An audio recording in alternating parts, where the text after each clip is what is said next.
mean, there's no better shit show than this show today. Woo! Oh, maybe I should turn on a light too. Maybe I should just stay for a while because it took us a while to get here. So let's stay for a while. Hi, everybody. Happy Thursday. It's time for Thoughtflow.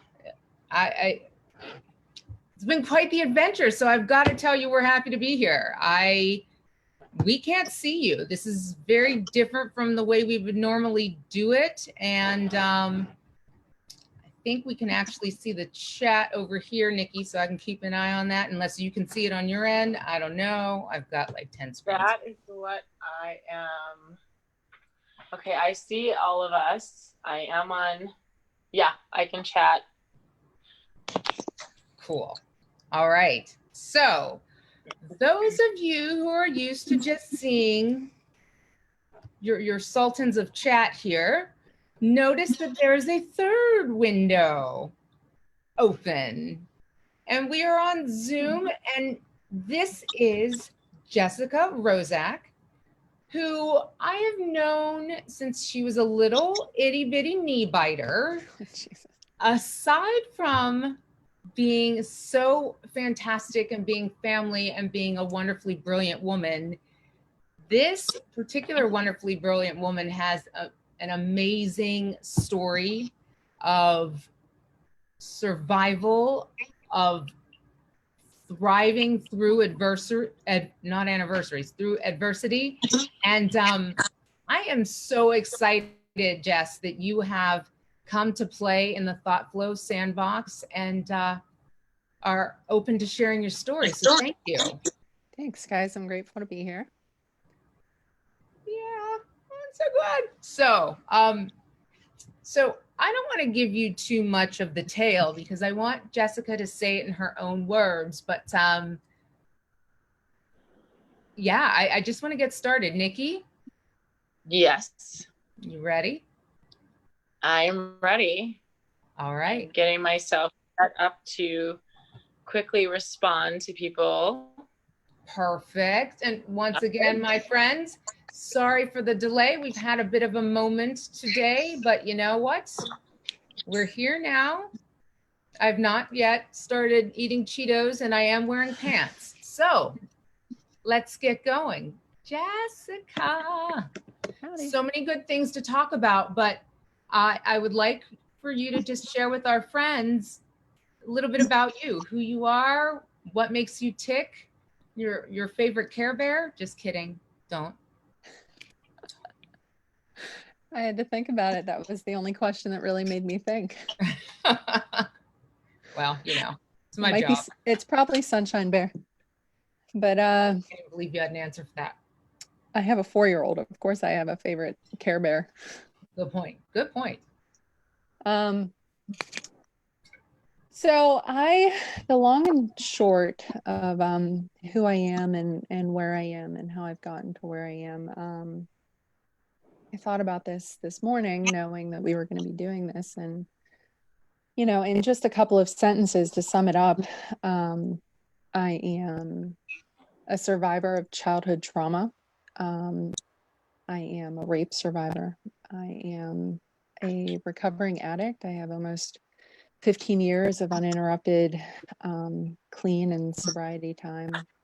And, you know, I've had a lifetime full of experiences that for many reasons, I have had to struggle not to want to quit and not to want to give up. I've also had a decent amount of support. You know, I stay clean and sober through a 12-step program. So I've been very involved with that. I know that everyone does it their own way. Everyone has their own methods. If they're blessed enough to survive active addiction, but for me, that's what works. And so I have different avenues of support. I feel like in order to survive something like that, for me, I couldn't do it alone. And most recently, in the last couple of years, I've gotten really dedicated to and really involved with activism. I just recently graduated with a 4.0 in political science, and I start law school next month. So, and that's not a small step for me. As a result of my active addiction, I had racked up some legal issues. I didn't even think I could be, I wanted to be an English teacher. That was my first big dream in life. And I was told that it would be really hard to do that with a criminal background. And I don't know, I got this passion to want to work and study the law and practice the law. And every time I went down a different path, I was just pushed forward further and further. I had more and more support. And then I was kind of guided with how to both apply for clemency and how that will work in my future. And so here I am. I mean, wow. So, and I know the story, but I'm always still kind of blown away about it on so many levels. Like, who with a 4-year-old applies, a 4-year-old and a 13-year-old applies to law school? Well, let's just roll it back. She graduated with a 4.0 this year. 4.0, poli-sci. I mean, I am tooting your horn because I can and I want to, but I'm also saying, like, there are so many people out there that feel like they can't reinvent themselves. What made you say, you know what, I'm going to wear my own pants and I'm going to do this? You guys were talking about, Jess, we're losing your volume. oh, I'm sorry. Hang on. Is that any better? I feel like it's weird. I'm going to try it. The technical issues continue. Okay. Is that any better? Okay. Talk up. So you guys were talking about Louder, Jess. Sorry, I don't know what's happening right now. Thursday. I will remind you guys, Mercury retrograde is still working itself out. It's a little staticky from my end, Jess. Okay. Any better? Better, I think. Yes. How, are you feeling it? Okay, good. Okay. Yes. Go ahead. So you guys had talked about reinventing, following a new path, being willing to, Nikki talks about scaffolds a lot. I was on a path that worked. I had a decent job. I still sort of work in that field. There was nothing keeping me from staying in that field, but I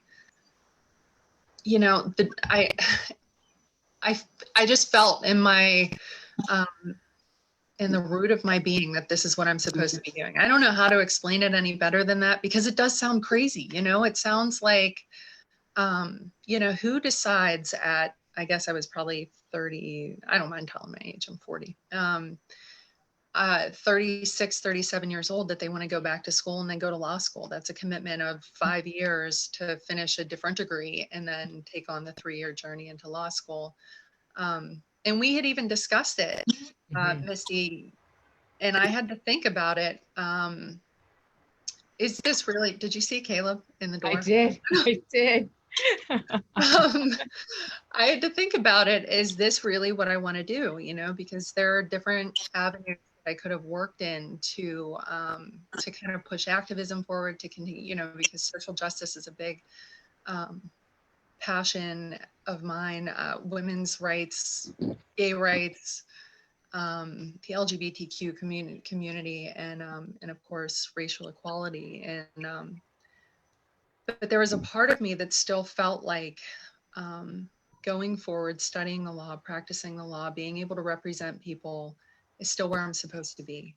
And I may have lost 10 years of practice, but I think what I lost in that time, I gained in being more structured in my life and being more settled down and more willing to follow the path, then I would have been younger.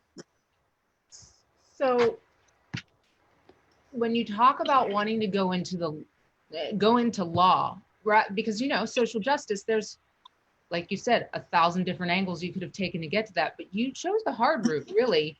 Going into law, the money, the time, I've got little ones and I don't exactly know when I'll see them again because I'm going to be nose deep in books.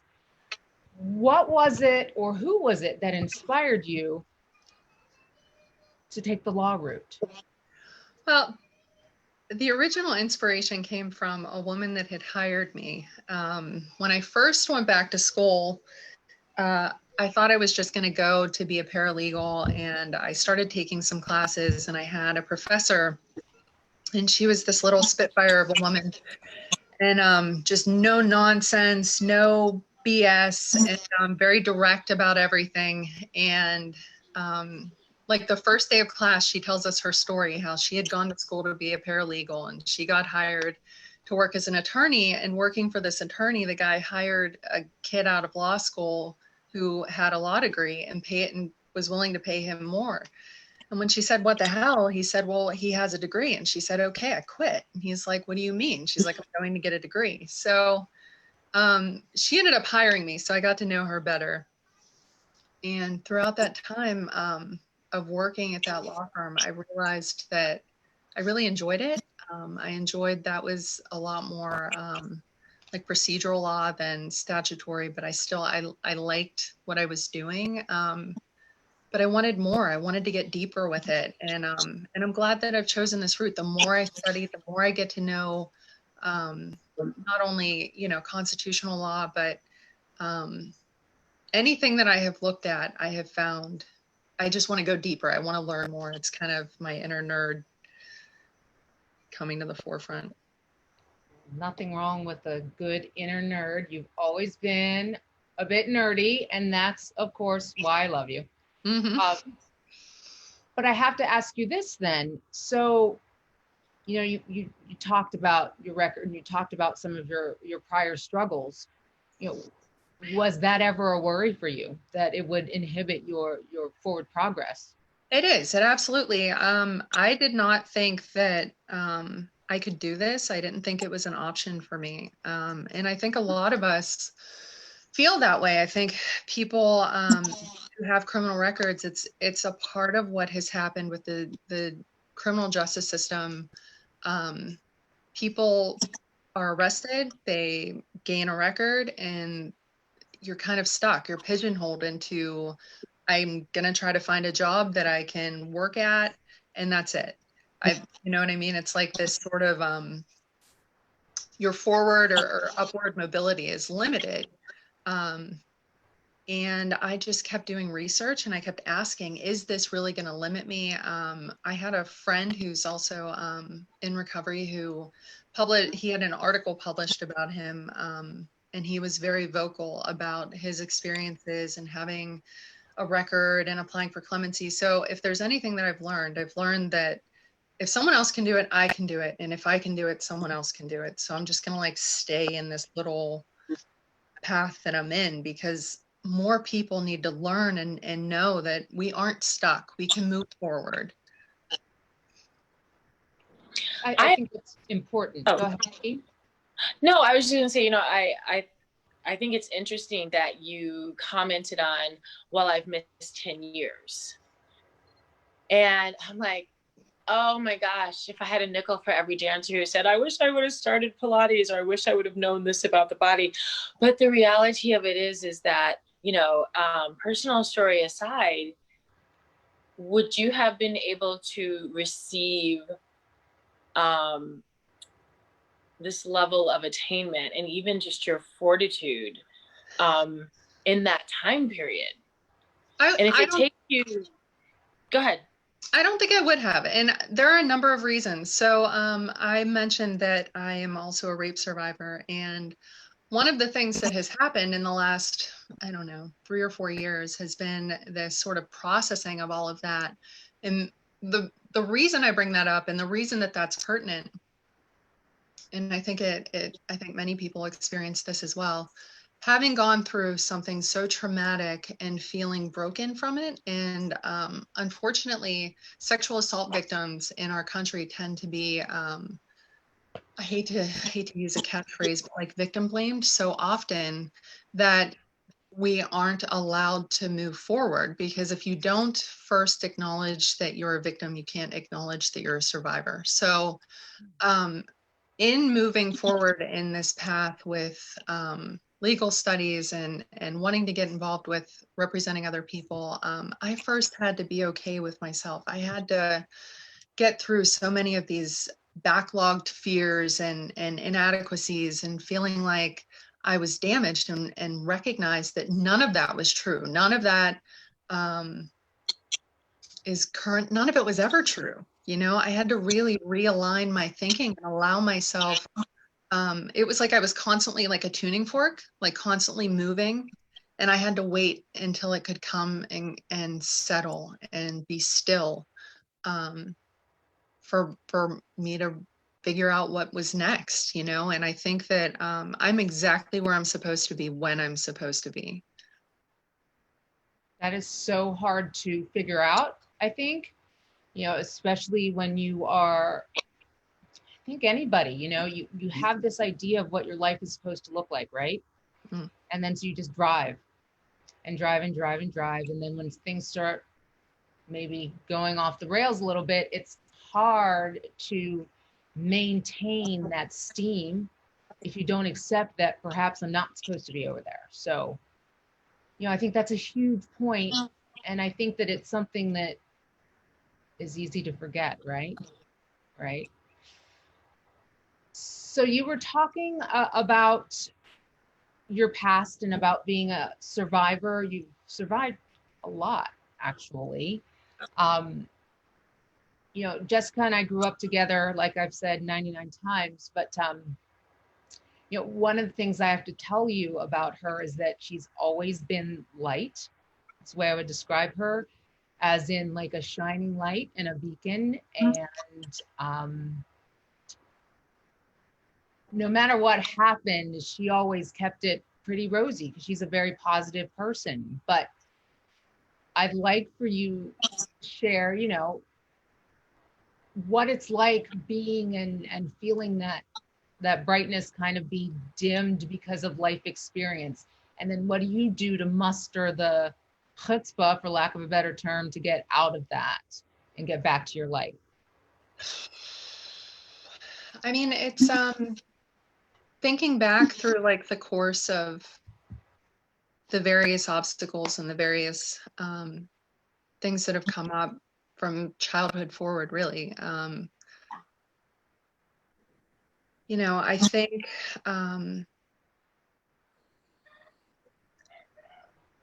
it's not easy. It's never going to be something that's easy. It's never going to be, you know, when people say, oh, just get over it, you know, or, you know, I hear people talk about, well, I don't want to blame my parents. I don't want to blame my childhood. And I don't blame my childhood or my parents either. I recognize that they did what they could when they could. But I also recognize the toll that trauma takes. And I recognize that sometimes if I get a little off, I sometimes need to honor that. I need to take a minute, allow myself to feel what I'm feeling and go through it and process through it. I can't keep telling myself, just get over it. Just get over it. Doesn't work. But I think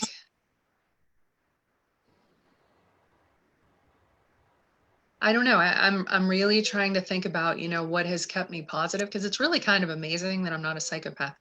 I mean, I was almost an axe murderer because Zoom wouldn't work.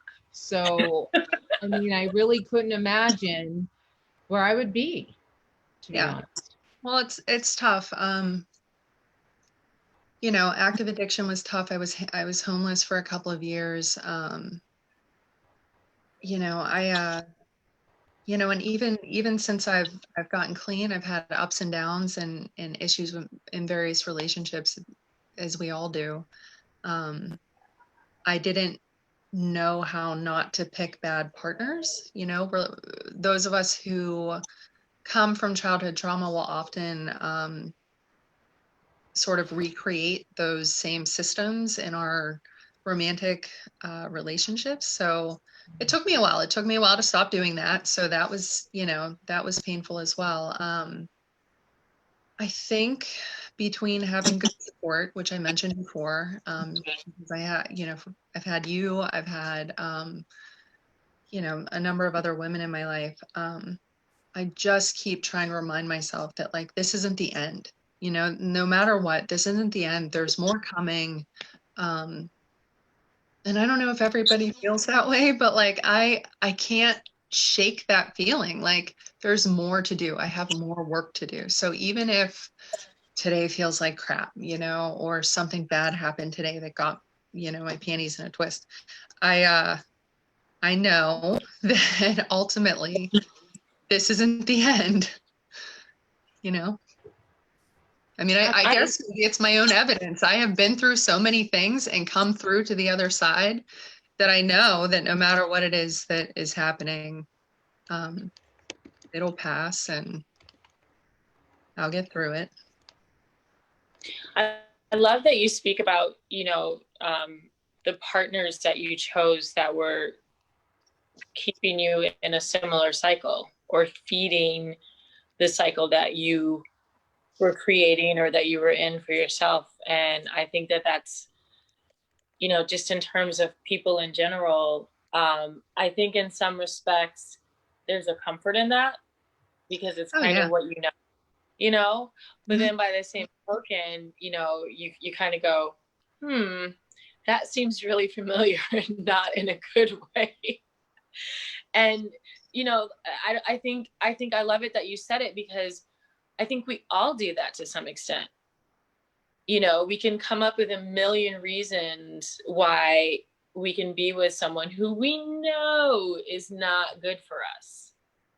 And when we keep, you know, so I love that you said that because I think it has a lot, for me, it has a lot of value in just investigating your whole life circumstance and wondering, are you feeding the beast? Is this person feeding my beast?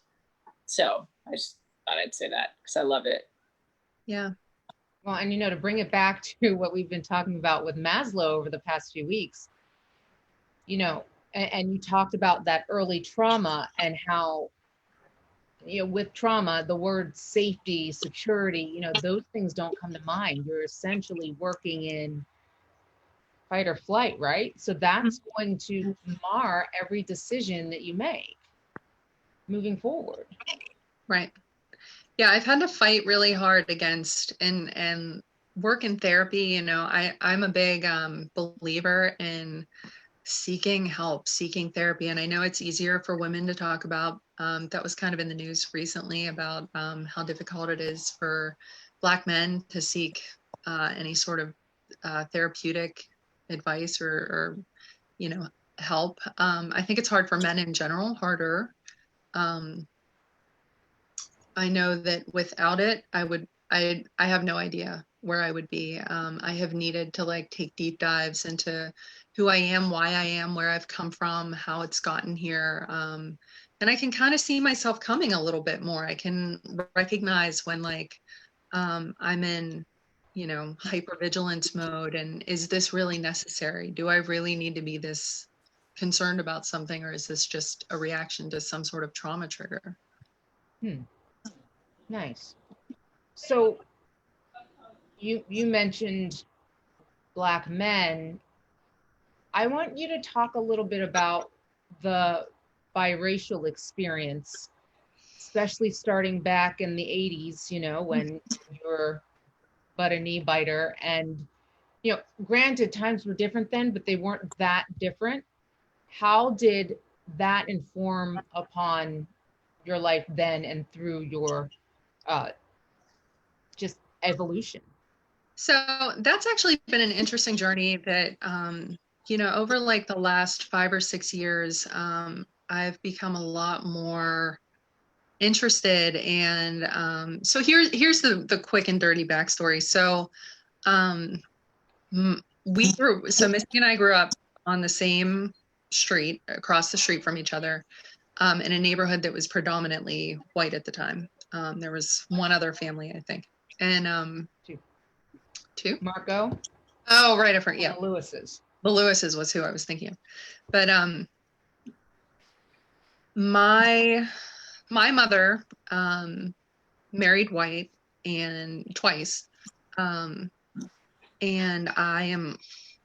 this is what I look like, you know, and so she, you know, my experience, my grandmother was the only thing that kept me knowledgeable in any sort of like, hey girl, you are not all white, you are mixed, you're beautiful black and white. But she died when I was 9, you know, so from that point on, I was sort of stuck and didn't know what to do. I mostly lived with my father, who's white.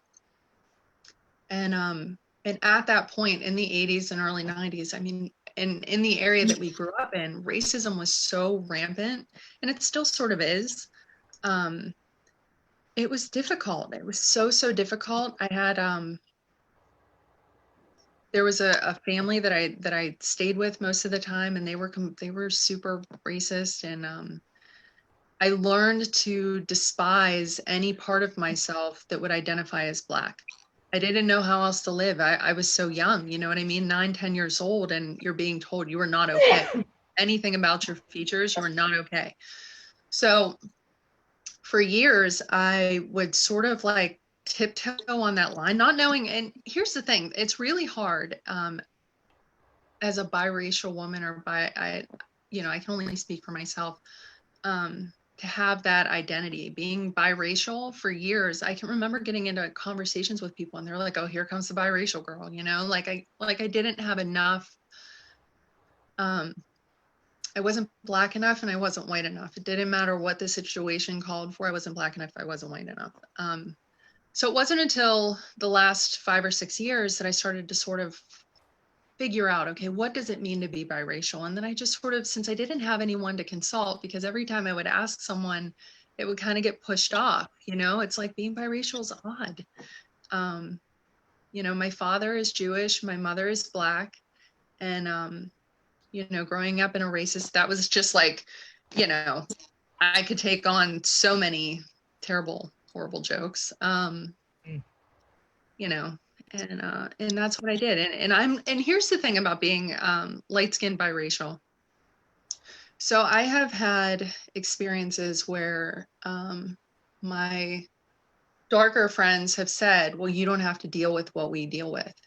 And I'm like, okay, that's fine, but I'm still not white. I still don't deal with, my life is still not free of any sort of racial inequity, and I don't deal with, I'm not treated white. You know what I mean? So like when I'm in a group of people and they don't look at me, they don't see what I am, they're gonna crack racist jokes.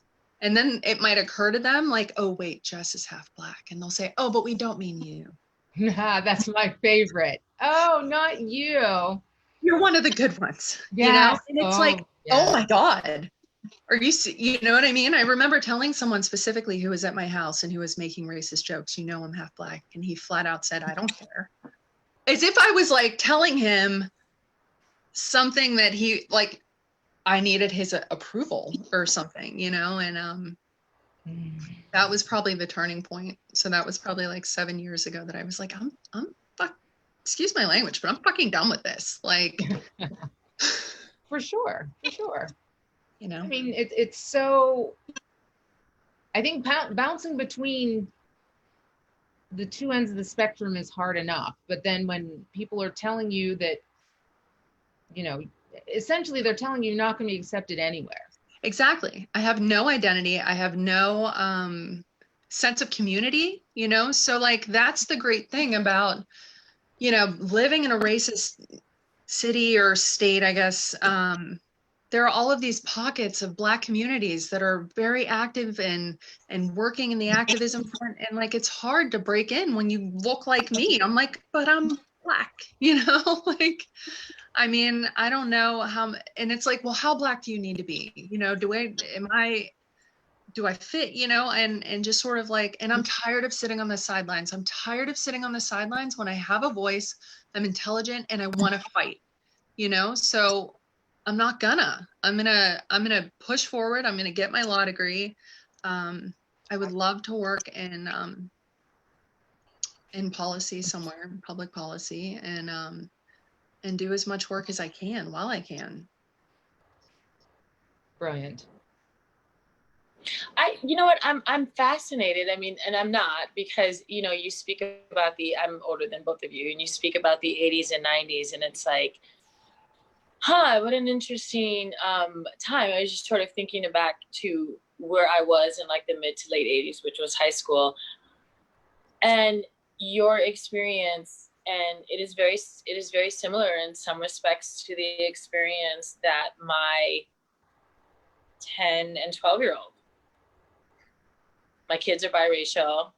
Misty's son, as you know, is biracial. And I can't believe you're apologizing for cursing. You've known Misty all this time. I didn't really start cursing like this until I was about 25, but I'm still making up for lost time, okay? Making the up. F-bomb is a preposition to her. So, but it's really interesting. Yeah. And my son is standing at the bus stop, and my kids are pretty fair, but, you know, my oldest, he got the happy nappy for sure. There is no mistaking that. And so this kid just literally looked at me. He's like, "You're not black." And like, literally, my son stole my face. We're standing at the bus stop like every day, and the kid literally looks at me and was like, "You're not black." And bless his heart, he just shook his head and he's like, "Yeah, that's not my mom." He's got a crazy witty sense of humor, but I mean, it's like, man, you know, that idea that you have to choose a side because that's what makes other people comfortable. Right. And if I identify with being white, because I love my father, and I have, you know, I connect with Jewish friends. I'm Jewish because my father's Jewish, not my mother. So I'm not bat mitzvah. I'm not officially Jewish, but I'm Jewish. You mean like kind of, sort of, ishy? Yeah. Jew-ish, kind of like black-ish. Yeah. Right. Totally.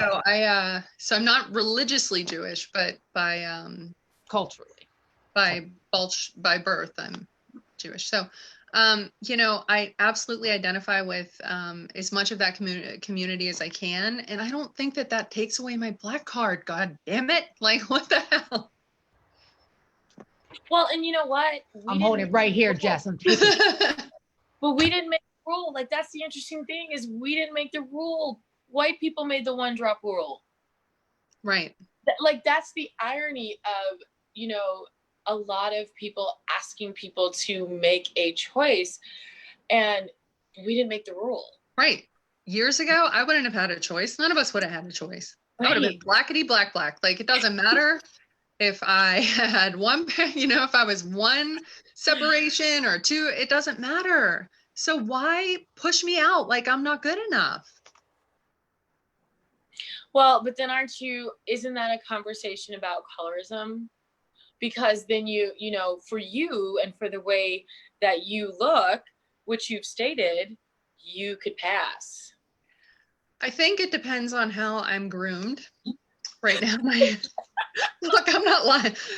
If my hair's straight, I pass a lot easier as white, but if, you know, when the curls are big and rocking the fro, I don't think it's as easy. I don't care. That's the thing. I had a conversation about white passing with a friend of mine who's also biracial, and he's darker, and he said his mother is lighter and she deals with a lot of what I deal with. You know, it's like we are the excuse. We don't mean you, you know, oh, that's why you're, or you know, any number of things that they would never say to somebody that was darker skin, but that's still who I am. Right. You know, but I agree with you. I understand what you mean about, you know, being lighter. I don't know. I wish it didn't have to be that way.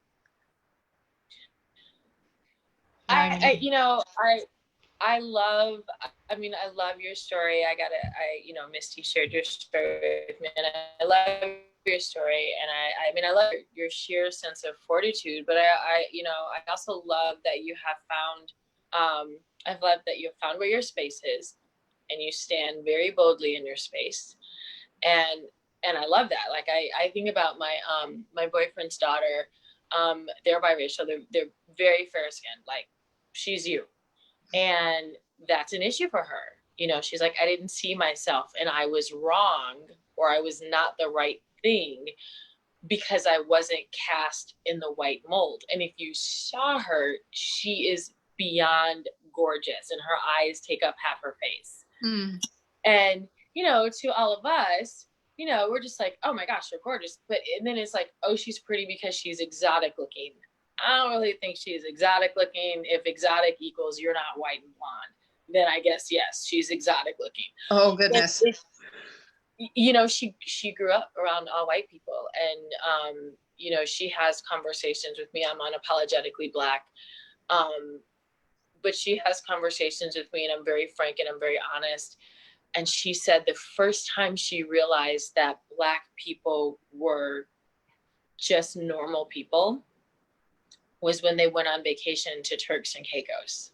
And then I was like, OMG, because that's a whole other type of Black people, just because they're not American Black. It's not that they're not Blackity Black, but it's just different culturally, and the experience is sometimes different. And of course, you know, you got the whole like British, Portuguese, French rule of the Caribbean, but it's still just a different,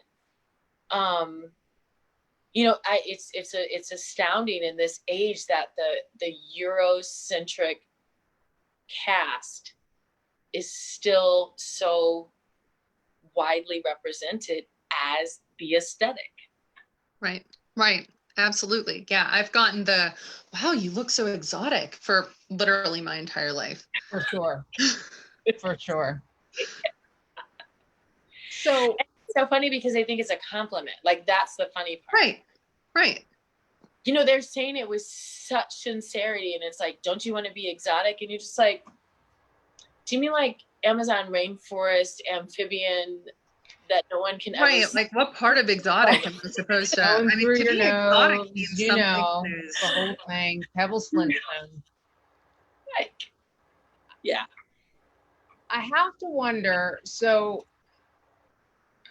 and I don't think I've ever asked you this. So being exotic as you are, I'm so kidding.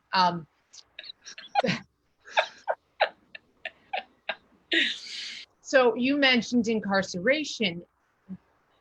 Do you think your journey through the criminal justice system was affected, or positively or negatively affected, by the fact that you are very light-skinned? I think that yes and no. So, well, you said positively or negatively, so I'm going to say both. I think that it's weird. So here's the thing. It's all perception, right? It's all in the eyes of whoever's perceiving. So, from the COs, light skin, dark skin, you're Black, doesn't matter. So any sort of, you know, abuse or anything that, you know, we all sort of went through the same thing. From the other inmates, now there's a whole range of women that were, that we were all locked up together. That was where it sort of broke down into the, you know, different groups of, you know, of people by color. It's crazy how it's just, it's so a part of our society that even though we are all in the same space, we are all in the same system, where we've all been stuck by the same system that has broken the Black community, and now everybody's here, but we're going to find ways to hate each other even in here, you know? So I think that was where I went through a lot of the same, not Black enough, not white enough, but from the COs, from the correctional officers, no, I think Black was Black. So then did you go and hang out with fellow Black inmates? Like, I hung out more with Black inmates than... I'm just thinking about Oz, or Yeah. Orange is the New Black or something. And, you know, I'm not trying to make light of it. It's just kind of the way my brain works. It's kind of like, you know, sometimes in those shows, they would depict how when people didn't fit into a very clear-cut group, they had to do things to get into a clear-cut group where they weren't safe. Right. Yeah, no, I had a couple of friends and stuck with them. I mean, I knew a few white women as well. I would most often be found at the spades table with some of my Black female inmates, so had to Has pass the ever time. played spades ever in my life. I really had not played until then, so Yeah, for what Yeah. that's worth. gonna come get my card for that one. So very, very interesting. So I don't know, share with me your shining moment. Like, what is it about your life that you think is so powerful that you want to share with our listeners? Like, what is it? What is your Phoenix? Well, you've had multiple Phoenix stories in this story, but of all of them, what is your shining moment? I mean, I think I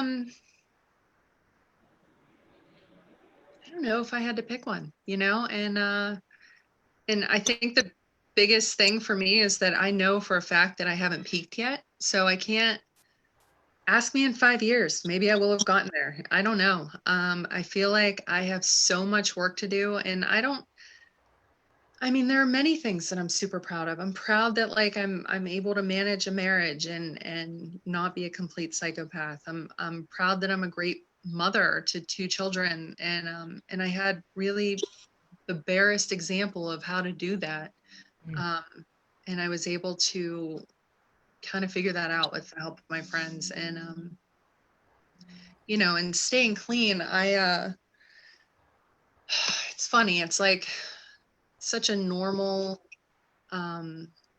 idea, right? Most people don't put poison in their body in a hopes to escape the feelings that they're feeling. But as a recovering addict, sometimes that can be difficult, you know? So I don't know. I've had a hell of a lot of great experiences since I've been clean. I'm super grateful to just still be here. I can't give you one. I feel like I'm not done. I feel like I have so much more to do. And you know, it was nice to graduate. Like that's what I mean. It was nice to graduate. I don't know if I know I wasn't at the top of my class. I know at least one girl that graduated higher than me. But I know at least one girl graduated higher than me. Just one, you know. She had that 4.2. Well, she was. Well, and she only majored in remedial basket weaving. I mean, it was pretty easy for her to go in there and just crush it. She was like, I made the best breadbasket ever in my life, and that got me the 4.2. Well, I mean, and that's the thing. I don't know anyone that that considers themselves an academic, that considers themselves an intellectual, that considers themselves fighting for causes that could really say, this is the one thing, this is the one shining moment. Because like graduating college, okay, check that box, on to the next one. Like my life is a series of on to the next ones. Like I'm not, I mean, having kids is great. They're still not done. You know, I still have a lot of work to do with them. I'm still learning and growing as a wife and as a mother and as a woman and as a friend. And okay, that's probably my thing. I'm glad that that's how I see life. That as an academic, I can stay in this space where I just constantly feel humble. I never feel like I know everything. I never feel like I've learned enough. I don't think that's possible. And I just want to I want to keep taking it all in. And I think when I get to the point, if I ever get to the point where I'm like, I'm good, kick me in the ass, because there's something wrong with me. Straight to the doctor. That's where I'm taking you. Something is wrong. It's just not you. It's never been you. Yeah, it's pretty cool. That's pretty cool. Jessica, Was there one defining moment when you decided to go into rehab, or was it a little like, like a few bits and pieces along the way? And, you don't have to divulge. I'm just curious. It's okay. Yeah, no, I'm very open about it. So I knew I was going to die. So I was 24 years old. My addiction story is hard and fast and quick. I used from like 18 to when I got clean when I was 24. And I had multiple overdoses. I had been incarcerated a number of times. I knew that if I had so the last time that I went to jail, I knew that if I got out and kept doing what I was doing, I wasn't going to survive it. What got me to that place where survival was suddenly, I was interested in surviving, I don't know. That's still a mystery to me. I don't, I just take it as, my higher power, God felt like, okay, listen, girl, you've got shit to do. You can't keep doing this. And, and I just I was lucky. I wrote to a program that I was sent to from, it was like court ordered. But it was hard, so my rape story is really, I was held against my will for over a day, and there were multiple actors. So it was a horrible, horrible experience, and I was broken. I was broken inside. I couldn't get myself together to even remember that, like, I didn't have a place to live, or that I didn't have a job, or that any of those things would be important. And using at that point wasn't like about fun. It wasn't about feeling good. It was just simply about feeling numb, remaining in a space where I could avoid feeling anything. So when I got to the point that I was ready to get clean, something changed where I guess I was willing to take a chance on feeling life. And I still sort of failed for a little while, not with using, but just like being a legitimate asshole. Because you get clean, but you don't get fixed right away. So, well, I mean, I think it takes time to just even, when you've removed yourself from thought and from anything other than just basic survival for so long, then you kind of part the clouds and you get through that, and then you have to figure out where you are. Right. Who am I? What am I doing? Where do I want to go? The answers to those questions were so elusive. And even then at 24, I had that, I'm missing out on something, or I've missed out on too much. My only source of income when I was using was to work as a sex worker. I'm very open about that as well, in like my endeavors to try to support and help women. I'm all for it. If people are consensual and things are, it's been on the floor in Pennsylvania for a while to legalize sex work. I'm all for it. If everybody's consensual, everybody's doing what they want to do, it's your body, it's your choice. But that was not my story. I was in a place where I was so desperate, and I was so alone, and I was so, I had nothing, and I had no life skills and all. I mean, I was in so much pain. Hurting myself more was the only thing that made sense. So when I got clean, I was clean, but I was stuck with all of these feelings, and I had to deal with a lot of feelings of inadequacy. I was dealing with feelings of inadequacy already from having gone through the sexual assault, but then, just living homeless. It was really freaking hard. Those were the hardest those first few years were the hardest of all, because I had to fight through this constant feeling of, I have failed at life. There's nothing left. What to do?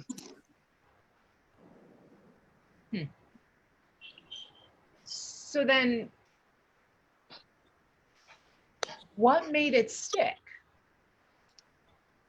So, in one of the pieces of literature that I've read, it talks about this switch over from desperation to hope. So in the beginning, When I was first staying clean, I was doing it because I was desperate. I didn't want to be homeless anymore. I didn't want to be on the brink of death. I didn't know what there was for me. I had no relationship with my family yet. I had I was in a halfway house, so I didn't really have anything. But as I stayed clean longer, as I, dedicated myself to this 12-step fellowship and allowed myself to be a part of other people's lives and allowed them to be a part of mine, I started to feel hopeful. I started to feel like maybe there is something in here. And I had no, Sorry, guys. that's okay. With each step that I would take forward to try to rebuild my character, whether it was positive or negative, I was learning. I was going through these learning experiences. And I think that's something else that, even for someone who hasn't gone through an addiction story, being able to take chances and like take a job or try something out. If it doesn't work, it doesn't work. But at least, I was trying something different. And the more I learned about myself, the more I grew. And I realized I wasn't dead. I wasn't done. It just took time for that to kind of settle in. So what do you tell Caleb? So Jessica has 2 kids. Caleb is 13, and for mini me, Addie is going to be 4. The day after my birthday is Addie's birthday. And just so you know that, just understand that Addie is going to be mini Misty. We're going to have matching outfits. We're going to have matching sunglasses. This is just going to be our little shtick. But considering what you have been through, you've got one of each, a boy and a girl. So considering your experiences, what are you going to do to raise them so that not only they don't end up with the same outcome, obviously, but how do you teach them about the world when your world has been so swoopy? Well, I think that one of the greatest things that I've gotten from my experiences and then the subsequent work in the 12-step program is a greater sense of empathy and a greater sense of compassion and being willing to see the world as a whole instead of just like my little pigeonholed section of it. So, like Addie is still little. Who knows what her path is going to be, but Caleb has already had a few experiences, and I think the 2 biggest tools that I use is always approach with love and honesty at all costs. Like if he's old enough to be asking a question, he's old enough for the answer. If he's old enough to be going through experiences, he's old enough for the cautionary tales. So I am not at all shy about being honest with my kids. I think we do them a disservice by that sort of, oh, they're too young or they don't need to know all of that. And I'm like, well, do they though? Like, I don't know that there's a perfect plan to keep them from going through the same experiences that I went through. But I feel like if I can just be honest with them, love them, make sure that I support them, because those are a lot of the things that I struggled with growing up, feeling supported unconditionally. So, I can only do my part. You do a lot. You're very actively serving as an activist. Jessica does a lot of work locally with Black Lives Matter, and she's just out there.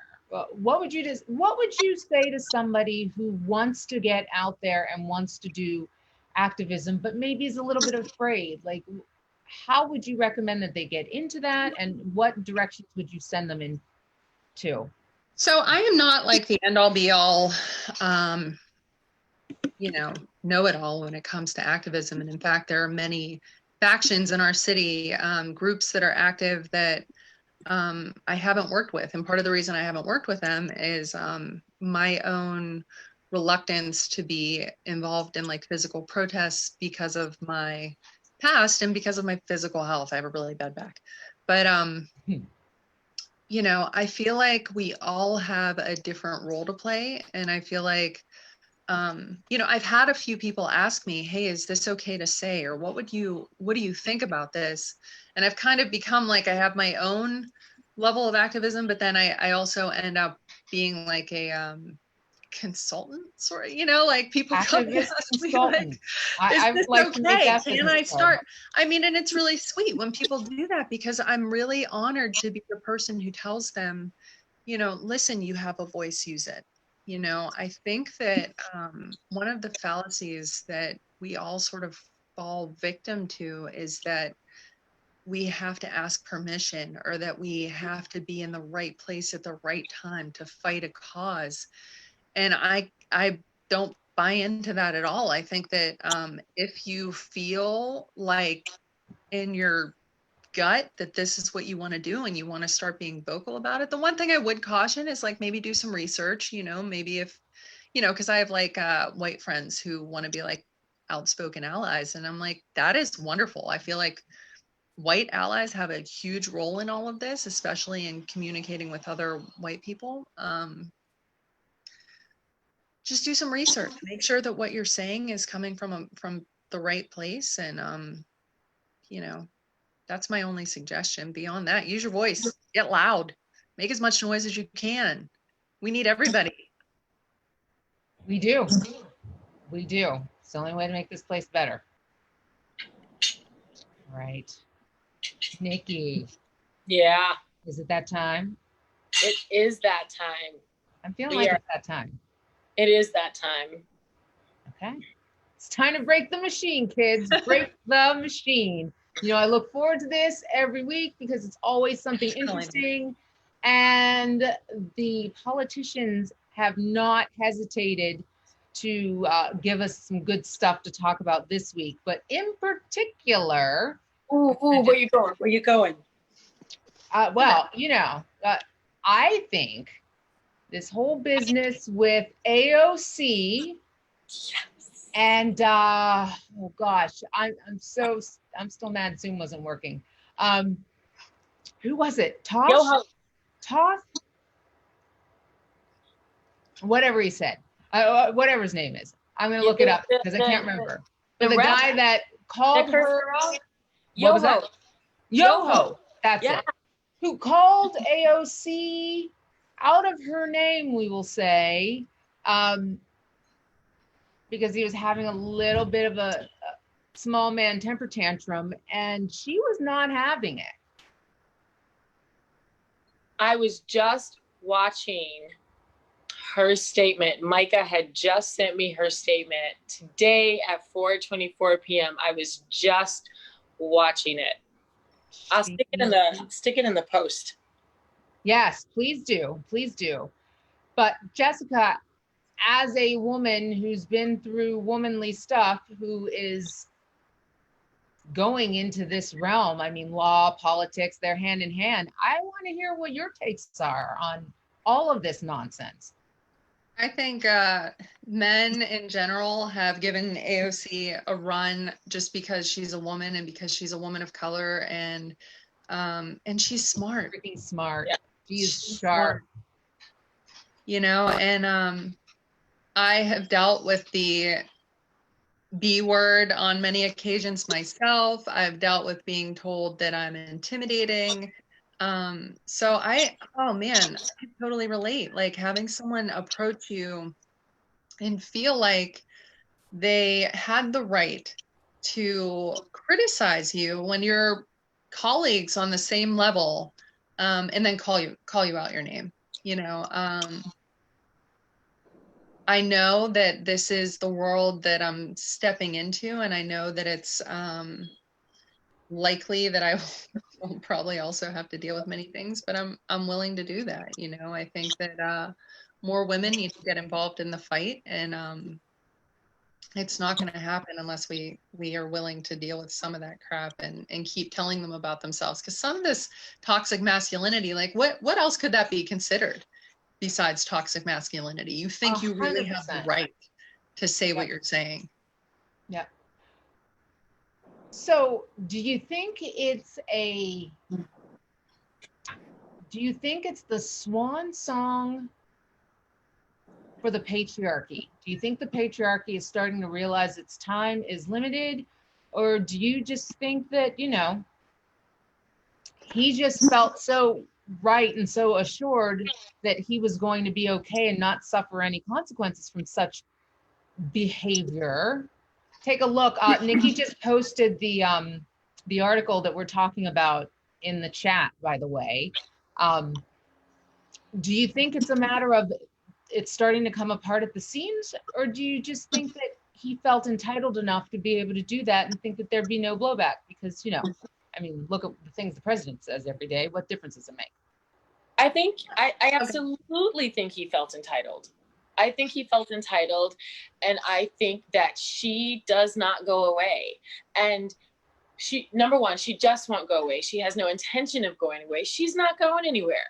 Nope. And, she is a woman of color. She is gracious and graceful, and she is articulate, and she is all those things that they don't want her to be. Right. They want to find some ethnic thing to be able to break her down or degrade her. And I love what she says in this. When you guys listen to her, her graciousness. She speaks about his wife and his children. Absolutely. And she speaks about, you have just given, like, she's like, because you did what you did to me, she's like, you've just given countless other asshole men permission to come at your wife and your kids like that. Daughters. Yep. And so she is everything that they fear the most, and she has no fear. I'm sure she does have fear, but she stands in her space, and she speaks about why she chose to say something. I love the fact that she's like, yeah, no, that's not an apology. It's like not pretending. Like, she doesn't pretend. She's not playing their game. Right. And they don't know what to do. So then it's just like, tantrum, you're a fucking bitch. Because she refuses to play the game by their rules. She refuses to play their game. And it's such a long-standing game, whether you're all into the game, whether you got a toe in the game, whether you put your right foot in and take your right foot out. She's not playing their game, and they don't know how to do that because they don't know the rules by which she plays. Oh, and isn't that the beauty of all of the squad, right? None of them kowtow to any of that nonsense. Not a one of them ever just sits down and says, you know what? Oh, I'm just going to stay in my corner. They're not staying in the corner. No. What was his name? Yoho Cuckoo? Yeah. I forgot. I gotta look it up. I was so blown away by her statement. Yeah, it was very powerful. Not because it was, you expect brilliance from her. She's very articulate. She's smart. But the artful clapback, the way you can't fault a word that she said. Nope. Did not call him a motherfucker. It wasn't fire and brimstone. It wasn't fire and brimstone. It was just an eloquent. It was just fact. It was fact. Yes. Beyond eloquence, it was just, this is the way it is. You small little. Yeah. So I don't know. I just loved it. Loved it. It wasn't a tantrum. It was well thought out. I mean, of course she is irritated. And she said, well, these words didn't hurt me, but I feel compelled to address the impact that it has on, she's like, boo, I'm in New York. I've been on the subway. I've been a bartender. She was like, is that all you got? Okay. That's right. It wasn't a tantrum. She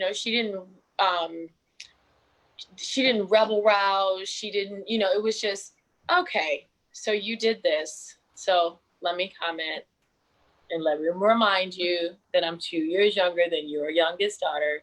So you've now just opened the door for all the women in your family and your community to be fucking bitches. And hopefully proud of it. But Jess, what did you think about his apology? I have to put it in air quotes because it was, well, I want your opinion.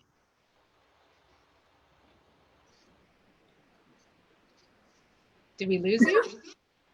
Oh, no, I'm here. I'm sorry. I thought he was thinking. I thought she was going to say something and she was like, I'm not going to say that. Yeah, no, that's not an apology. Yeah, no, I can't imagine a less sincere and genuine expression of wrongdoing if I had actually like purposefully tried to write one out. Like, and I think there are two things that I think of with AOC's response and then with his response back. It's almost as if she is still staying. So she didn't stay in her lane. We can all agree that like she didn't go to her, she wasn't baby. She didn't go in the corner. Nobody put her where she needed to be. But at the same time, it's that same need that we all go through where we don't want to be the ABW in the room, So we have to be articulate. We cannot throw a tantrum. We can't just say, hey, fuck you. Like, we don't get that option or else we look like we're crazy, and we're coming, and I still, regardless, I love her poise. I love her grace. I don't think it was necessary. I think she handled it in the best way that she could. And I think that he's so sick of the lack of respect. I'm sick of the lack of just placement. It's like this constant idea that we hold a lower place than anyone that's got something swinging, and it's bullcrap. Yeah. Mm-hmm. And for him to quote unquote apologize without even saying her name. Right. And she speaks to the fact that there was another member standing next to him who his silence was complicity. Right, absolutely.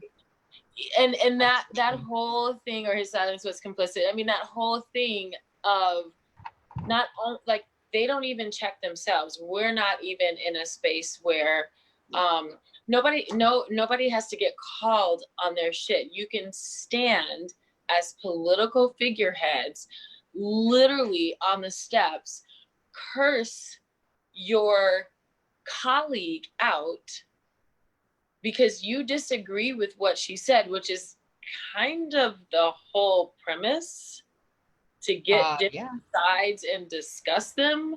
Yes. But she doesn't agree with you. You don't agree with her. So you literally had a tantrum and cursed her out. Right. I loved what she said about, I honestly have good relations with most of the GOP, but we know how to leave our conflicts at the door. Yeah. Right. I've served on many committees and had many almost people standing on the table so passionate about what they're arguing about. Mm-hmm. And then we walk out and we go to lunch. People criticize the left and the right and say that they're, it's all one, they're all the same. Nobody, there's no differences in politics because you see them hanging out at these different things. I'm like, well, they have to be able to let it go for a minute to come back into the room and continue the fight. That's how it works. Right. Well, and also they're human beings. Like, right. We should have the reasoning skills to be able to say, I don't like your politics. I don't like, hell, I don't like your shoes, whatever it is. But you know what? We can still, at the end of the day, go to the bar and have a drink and have a discussion about our families and just real life. I think part of what's gone wrong with politics nowadays is that nobody sees anybody as a person. They're Right. just an agenda. And that is a huge thing. It's a big problem. Yeah. Yeah. Well, guys, here we are. We got off to a late start, but I feel like we had a really great conversation. Jessica, I want to thank you so much. One, for playing in our sandbox, and two, for being so gracious as I'm screaming and yelling because I couldn't get.